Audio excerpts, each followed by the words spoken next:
성도 여러분 안녕하세요. 반갑습니다. 말씀 묵상과 기도의 강태훈 목사입니다. 오늘은 설마가 사람 잡는다라는 제목으로 하나님께서 우리에게 주신 말씀의 은혜를 나누고자 합니다. 먼저 오늘의 만나를 보겠습니다. 잠언 1장 32절입니다. 제가 먼저 읽겠습니다.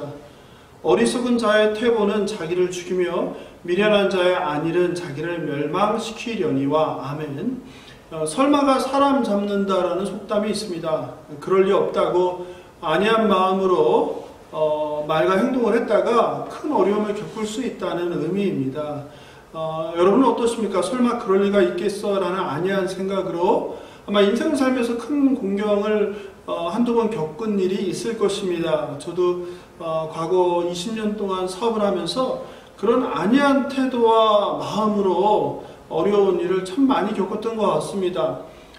제가 정확하게 법률상 용어는 오래돼서 기억을 못하지만 2012년 가을쯤인가 TV 드라마나 영화에서나 보던 일이 제게 일어났습니다.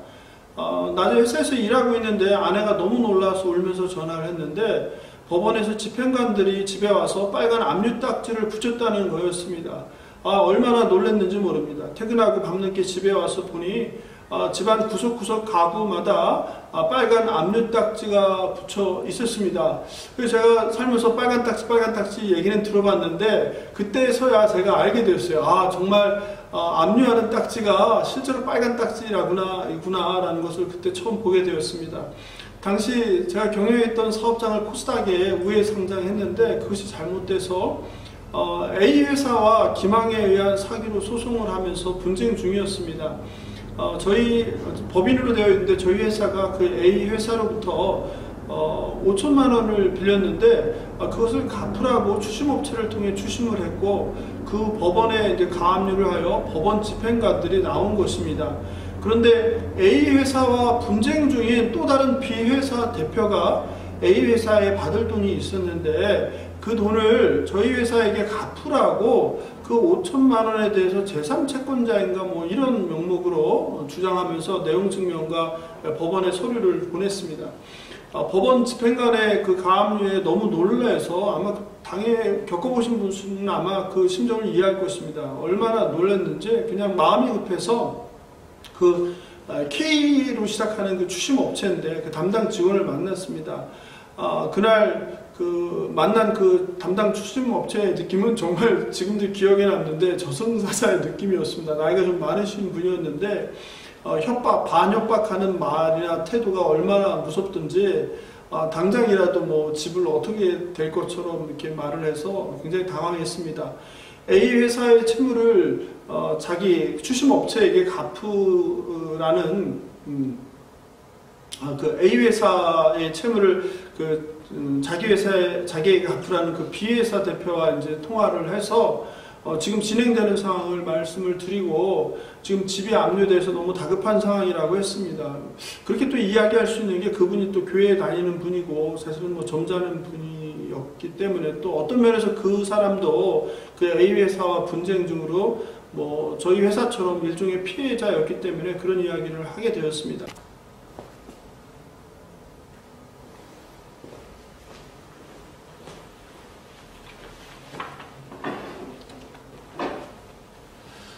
그래서 아는 변호사에게 이 문제를 가지고 상의를 했더니 변호사는 그 돈의 주인이 불분명하고 양쪽이 A 회사, B 회사가 서로 소유권을 주장하는 상황이니까 법원에 공탁하는 것이 안전하다고 말씀해 주셨습니다. 그런데 문제가 있었습니다. 제가 법원에 알아보니 공탁은 분납이 불가하고 한 번에 5천만 원을 준비해서 맡겨야 한다는 것입니다. 그런데 당시 제 회사 사정으로는 5천만 원을 절대 준비할 수 없는 그런 어려운 상황이 있었습니다. 그리고 제가 개인적으로 아무리 생각해봐도 분명히 돈을 5천만 원을 빌린 것은 A 회사인데 그러면 A 회사에 갚아야지 맞는데 B 회사에 갚아야 된다는 게 잘 이해가 되지도 않았습니다.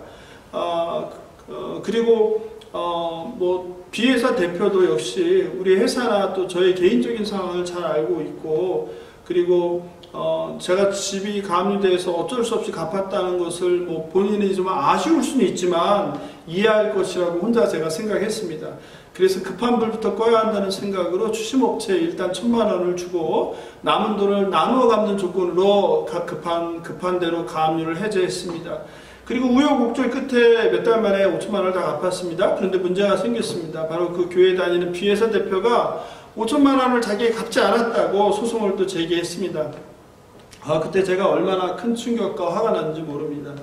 교회도 다니고 재산도 많은 사람이 사기 사건으로 전 재산을 다 잃고 회사가 망하게 된 형편에 있는 사람에게 어떻게 이렇게 가혹한 일을 할 수 있는지 참을 수가 없었습니다. 오히려 그 추심업체보다 그 비대표가 더 이해가 안 됐습니다. 그래서 비대표에게 돈을 빌린 것은 A회사에서 빌렸고 집이 가압류까지 당해 어쩔 수 없이 빚을 내서 갚은 것을 뻔히 알면서 안 그래도 사기 피해로 전 재산을 잃은 저에게 5천만 원을 이미 갚은 돈을 또 달라고 하면 어떻게 하냐라고 제가 화를 내었습니다. 참 제가 보기에도 이렇게 순진합니다. 뭘 모르는 거죠. 교회에 다니는 분이시고 만약 제가 그런 생각을 했어요. 내가 저 사람이라면 어떻게 할까. 물론 아쉬움은 있겠지만 어쨌든 빌린 데 돈을 상환하였으니까 뭐 할 수 없지라고 체념할 거라고 생각을 제가 했습니다. 그리고 사실 법도 이해가 안 됐습니다. 빌린 돈은 5천만 원인데 양쪽이 합하여 1억을 갚아야 한다는 게 제가 이해가 할 수가 없었습니다. 설마 그리고 그 사람이 교회 다니시는 분인데 이렇게까지 할까? 라는 저의 안이한 생각이 잘못이었습니다. 그리고 그로 인해서 얼마나 고통스러운 시간을 보냈는지 모릅니다. 그리고 결국 그 비회사 대표를 만나서 매달 200만 원씩 분납하는 조건으로 5천만 원을 다 갚았습니다. 아니 뭐 거의 마지막이 돼서는 좀 미안했는지, 그리고 또 그 당시에 제가 목사가 되었을 때이기 때문에 4,800만 원을 갚았을 때 마지막 200만 원을 깎아준다고 하였습니다. 오늘 성경 본문에서 잠언 기자는 어리석은 자의 퇴보는 자기를 죽이며 미련한 자의 안일은 자기를 멸망시키려니와 라고 합니다. 이 말이 좀 어렵게 쓰였는데요.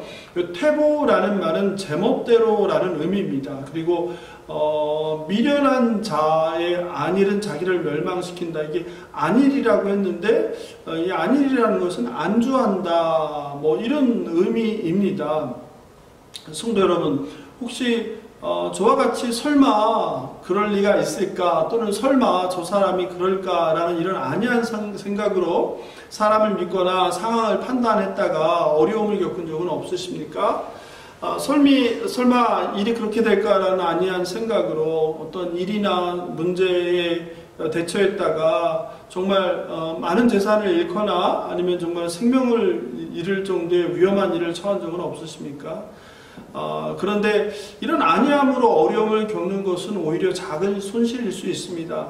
이런 설마라는 안이한 생각과 태도가 어떤 경우에는 특히 우리의 신앙생활에서 죽고 사는 문제가 될 수도 있습니다. 이런 안이함이나 어리석음으로 하나님의 혼인잔치에 들어가지 못할 수도 있다고 성경은 경고하고 있습니다. 마태복음 25장에는 예수님의 10처녀 비유가 나오는데 마지막 때에 슬기로운 5처녀는 그릇에 기름을 담아 등과 함께 신랑을 맞이하러 나갑니다. 반면에 미련한 5처녀는 설마 오늘 밤일까 라는 안이한 태도로 기름 없이 등만 가져갑니다.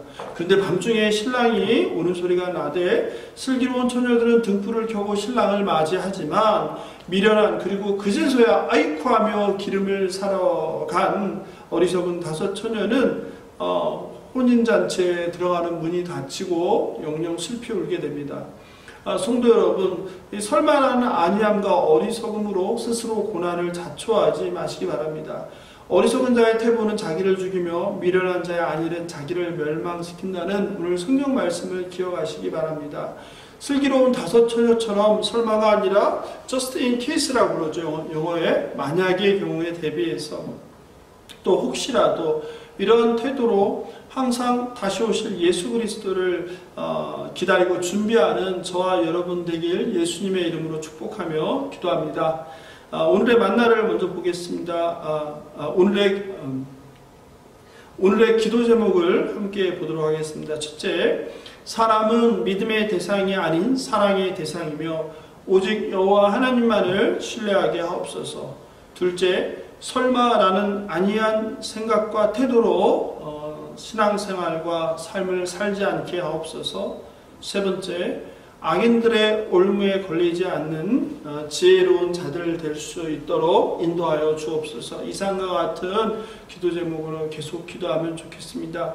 오늘도 주신 하나님 말씀 붙들고 안일함을 경계하며 세상 가운데서 하나님 말씀대로 살아가는 저와 여러분 되길 예수님의 이름으로 축복하며 기도합니다. 감사합니다. 안녕히 계십시오.